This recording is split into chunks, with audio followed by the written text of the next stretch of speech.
Now, let's discuss this in details.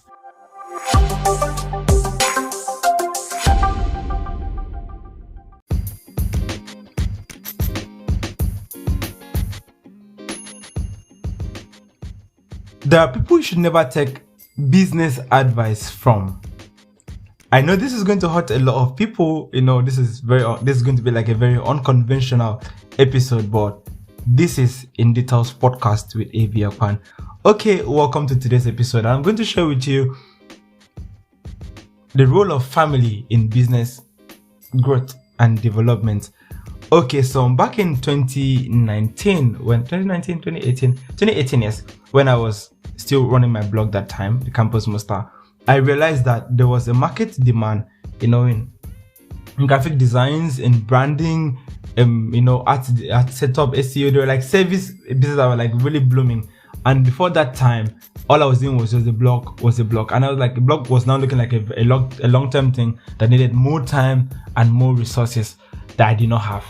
And I was like, okay, maybe I should make this shift, leverage on this trend. Before now, people are like calling me, oh, I want this graphics, I want this design, I want web development. People were demanding for the services more.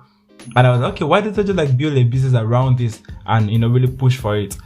So that's the idea I had for Panic Boss that time. Yeah, Panic Boss was the second business. And when I had the idea, I went to my sister, okay, I want to change up this business and, just try this. It's just like, are you serious right now? I mean, are you quitting on what you've been building for the past 1 year? Come on, don't do that. You don't have to. You don't know where you can integrate it. And I'm like, the name says Campus Master. I have been sending out proposals to businesses, and when they see the whole campus thing, it feels like, oh, maybe this is like a child thing or a student thing. I can't trust my business in the hands of a student or something. It just looks not like I'm talking to the right audience. And I had a lot of turnover. No, not turnover. I had a lot of people rejecting those proposals just because the name did not feel. I knew the name did not feel right. Everybody knew the name did not feel right. So I knew I had to do something about it. So when I told that to my sister, she was like, I know, literally, she has seen me work day and night. She has seen me work day and night for this. So I'm talking about changing it. It was like what he is saying, and the whole safety thing. Family comes with a lot of safety. We never want to see our family cry. We never want to see them in distress. We never want to, see them, feel bad or lose something. That's the whole safety feature that comes with family.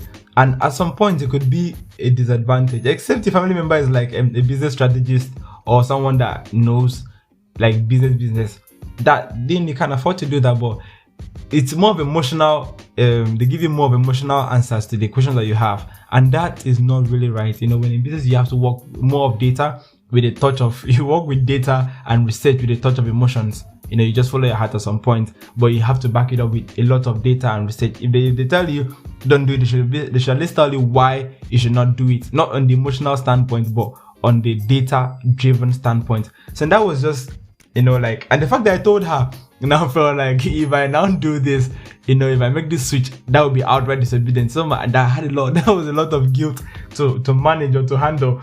So I also showed my best friend then. I thought, okay, babe, this was happening. I want to switch this over to this new brand and provide this kind of. So are you freaking? The same answer. Are you freaking kidding me? Look at this. Look at how far this has come. Can't you just do this? Can't you just do that? Come on, just manage it. I knew there was no management again. So I took that leap of faith and I switched up the brand into Panic Boss. And it was a big disaster. Yep, it was a big disaster.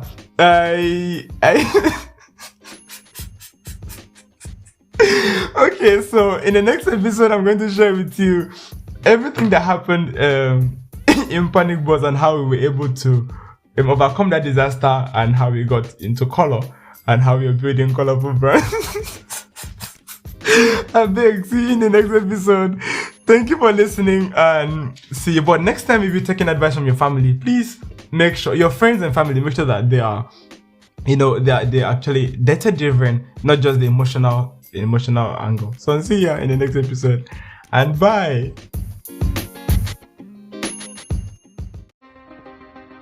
Thank you for listening to In Details podcast. This podcast is brought to you by color.com. Peace.